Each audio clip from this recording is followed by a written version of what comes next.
Dictation 80 शब्द प्रति minute 5 second बाद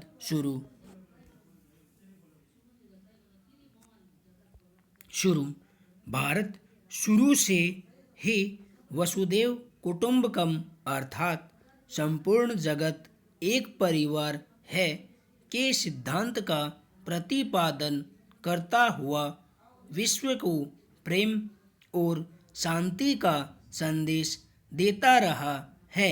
बावजूद इसके विश्व के अन्य देशों की तरह आज यहाँ भी सांप्रदायिकता की समस्या घर कर गई है, जो देश की शांति और एकता को भंग करने का प्रयास कर रही है। हिंदू मुस्लिम दंगे में जब बशीर बद्र का घर जला दिया गया था तो उन्होंने अपने दिल का दर्द कुछ इन पंक्तियों में व्यक्त किया था। लोग टूट जाते हैं एक घर बनाने में, तुम तरस भी नहीं खाते बस्तियां जलाने में। आइए सांप्रदायिकता का अर्थ समझते हुए भारत के संदर्भ में इस समस्या का विश्लेषण करते हैं।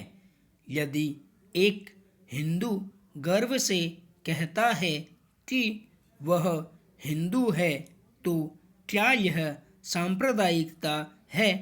यदि एक मुसलमान कहता है कि उसे मुसलमान होने का गर्व है और एक अच्छा मुसलमान बने रहने के लिए वह अपनी जान भी दे सकता है, तो क्या यह सांप्रदायिकता मानी जाएगी?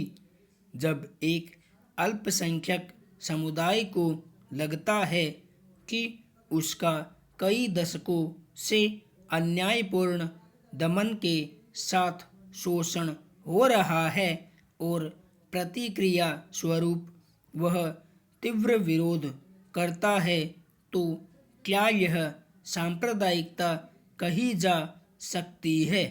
यदि ईसाई, बौद्ध और पारसी अपना व्यक्तिगत और निजी जीवन अपने विश्वासों और धार्मिक मतों के अनुसार व्यतीत करते हैं, तो क्या वे सांप्रदायिक हैं?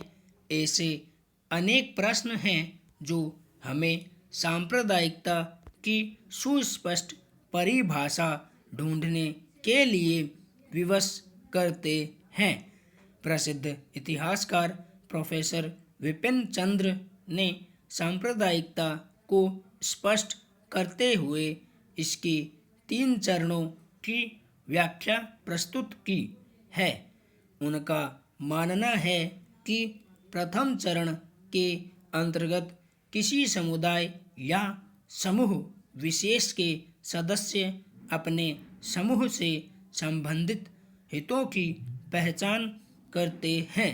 वास्तव में इसे सांप्रदायिकता नहीं कहा जा सकता, लेकिन सांप्रदायिकता के उद्भव का आधार यहीं छिपा होता है। इसके अगले अर्थात द्वितीय चरण में वे न केवल अपने समूह के सदस्यों के हितों की पहचान करते हैं, बल्कि उनके हितों को अन्य समूहों के सदस्यों के हितों से भिन्न मानते हैं।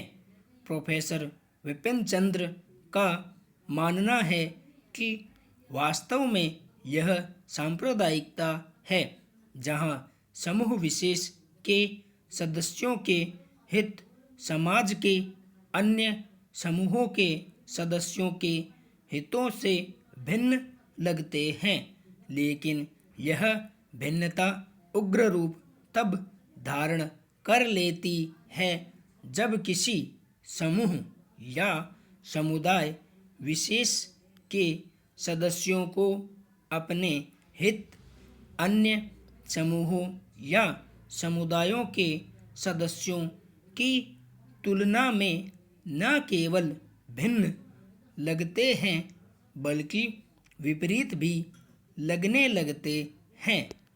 इस तीसरे चरण में सांप्रदायिकता अपने उग्र स्वरूप में आ जाती है।